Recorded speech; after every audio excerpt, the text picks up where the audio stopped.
lifetime, such as Dimitri Dudum. He was a prophetic messenger sent here, bringing one of the most important prophecies that Americans will ever hear in their life as a nation, that Russia, the nation that is vilified, the nation that is blamed for everything, the nation that is responsible for the death of the whales and global warming, is going to end up being supreme over this nation, is going to enter this nation by way of invasion, capture all the people except the people who have run away before Russia comes, turn this entire country into one big fat slave camp, make Americans dig their own mines, and then when Americans have dug all the mining, all the benefits out of the mines, Russia's going to force Americans to put it on ships and then sail away with the mining stuff and the Americans to go to Russia, to build in Russia, to build in Beijing, to build in Taiwan, to build in North Korea.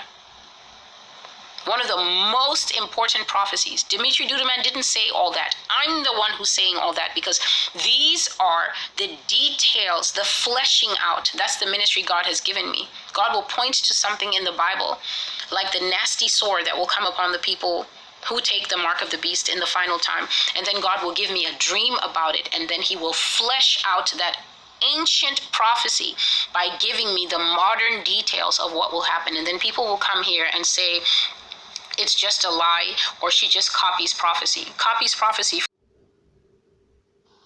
So, everybody who got tired bringing the word to a hardened people, especially those who have died with no success, warning America, he says, people are filled with unbelief and mockery for everything they're told, because everything is a joke to Americans. Everything is funny, and God says he's going to wipe that smile away. And then after that, after the smile has been wiped away by some kind of natural disaster or some kind of nuke, then he says, I will ask you by the mouth of a prophet, why aren't you laughing anymore? I've always told you that there's two phases to this ministry. There's the phase where I'm doing the labor and you're standing around and pointing your finger and laughing and mocking, ha ha ha ha ha. And then people will come here and say, Celestial, don't be concerned about them. Who's the them? Is the them that you're talking about not your family? Dissociation. Oh, the prophecies are happening, but they're not happening at a point where everyone's heart is seized with fear. God says that when it comes to the point where the judgments are not touching everyone, where everyone is now terrified, he says he will send a prophet to ask you, why are you not laughing?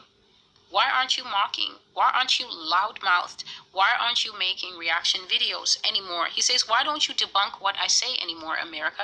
Look at God talking about the future time. It hasn't come yet. Why aren't you debunking my prophecies anymore?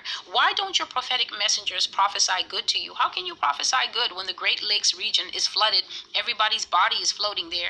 California has broken off, and the East Coast tsunami has taken away all the Wi-Fi towers and everything, smashed up the city. How can any false prophet in their right mind stand up and say, God's not done with America?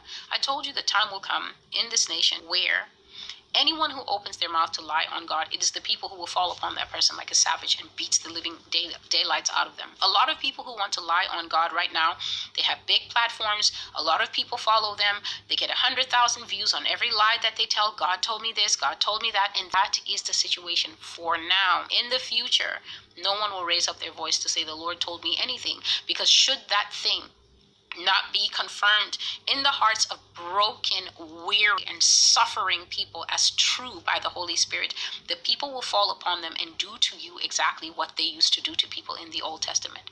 I've always said we're going back to the Old Testament. People highly contest that, and they carry my name and drag it everywhere. But when we are in that eye for an eye, rock to the brain community environment that I have seen after all the bombs have fallen, and now human eating, people will eat people in America.